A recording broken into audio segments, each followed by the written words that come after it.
আমরা আর এই ভারত পাকিস্তানমুখী রাজনীতির পুনরাবৃত্তি চাই না। ৭৫-এর 15ই আগস্ট এই দেশের বিপ্লবী জনতা, সিপাহী জনতা আওয়ামী লীগের বিরুদ্ধে রায় দিয়ে দিয়েছিল। এই আওয়ামী লীগ গত 16-17 বছর বাংলাদেশে কি করেছিল? তারা একের পর এক গণহত্যা সংগঠিত করার পরেও আজকে ইন্টারিম এবং ইন্টারিম একটি সিদ্ধান্ত নিতে পারছে না, যেখানে ছাত্র জনতা 5ই আগস্টে আওয়ামী লীগের বিরুদ্ধে রায় দিয়ে দিয়েছে। আমরা দেখেছি বাংলাদেশের ইতিহাসে প্রথম ফ্যাসিবাদ কায়েম করেছিল এই আওয়ামী লীগ।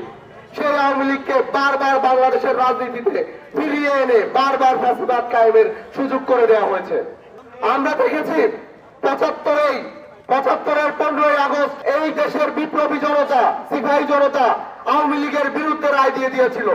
আওয়ামী লীগকে বাংলাদেশের রাজনীতি থেকে রাজনীতি করার যে অধিকার সেটি নিয়ে নেওয়া হয়েছিল, কিন্তু বাংলাদেশের রাজনৈতিক ভুলের কারণে, রাজনৈতিক নেতাদের ভুলের কারণে বিদেশি প্রেসক্রিপশনে আওয়ামী লীগকে পুনরায় এই দেশে রাজনীতি করার সুযোগ দেওয়া হয়েছে এবং তার ফলাফল আমরা দেখতে পেরেছি। তার ফলাফল এই দেশে দীর্ঘ 17 বছরের ফ্যাসিবাদ আবার কায়েম হয়েছে। এখন আমরা দেখতে পাচ্ছি পুনরায় দিল্লির প্রেসক্রিপশনে এই দেশে আবারও সেই ফ্যাসিবাদকে, সে আওয়ামী পুনর্বাসন করার একটি পায়তারা করা হচ্ছে। আমরা এই ছাত্র জনতা থাকতে, বেঁচে থাকতে কখনো এই রিফাইন্ড আওয়ামী লীগ নামের নতুন কোন আওয়ামী লীগকে আমরা ফিরে আসতে দিব না। আমরা দেখেছি ৭৫-এর পরে মালেক উকিলের নামে নতুন করে রিফাইন্ড আওয়ামী লীগকে সুযোগ করে দেওয়া হয়েছিল।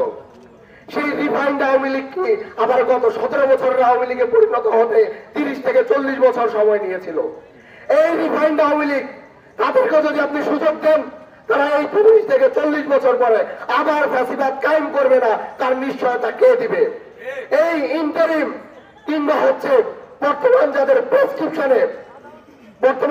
প্রেসক্রিপশনে এখন তারা আমাদের ভাগ্য নির্ধারণ করার চেষ্টা করে দিচ্ছে, তাদেরকে বলে দিতে চাই 200 বছর আগে এই গোপন মিটিং এর মাধ্যমে বাংলার মানুষের আজাদির ভাগ্য বড় করা হয়েছে, আজাদির ভাগ্য নির্ধারণ করা হয়েছে। বাংলাদেশের ভাগ্য নির্ধারণ করার জন্য এক উপরওয়ালা আছে, এরপরে বাংলাদেশের ছাত্র জনতা আছে, বাংলাদেশের সাধারণ মানুষ আছে, তারা বাংলার মানুষের, বাংলাদেশের ভাগ্য নির্ধারণ করবে।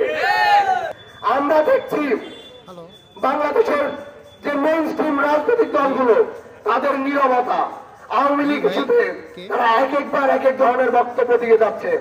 তারা এখনো স্পষ্ট কোনো অবস্থান নিতে পারে নাই। আমরা তাদেরকে স্পষ্ট জানিয়ে দিতে চাই, আপনারা আওয়ামী লীগের মতো একই রকম ভুল করবেন না। আপনাদের ভুলের পরিণতি আওয়ামী লীগের মতোই হবে। এই দেশের ছাত্র জনতার বিরুদ্ধে যারা যাবে, তাদের সবার পরিণতি ওই এক আওয়ামী লীগের মতোই হবে।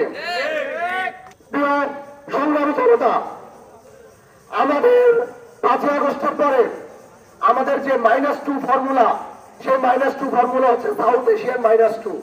এখানে আমাদেরকে ভারত এবং পাকিস্তানের আধিপত্য থেকে বেরোতে হবে। আমাদেরকে নতুন বাংলাদেশের নতুন ডিপ্লোম্যাটিক জোন তৈরি করতে হবে। সেই ডিপ্লোম্যাটিক জোনের মাধ্যমে আমার দেশের ভাগ্য নির্ধারিত হবে, অর্থনীতির ভাগ্য নির্ধারিত হবে। আমরা ভারত পাকিস্তানমুখী রাজনীতি শেষ করে ফেলেছি। আমরা আর এই ভারত পাকিস্তানমুখী রাজনীতির পুনরাবৃত্তি চাই না।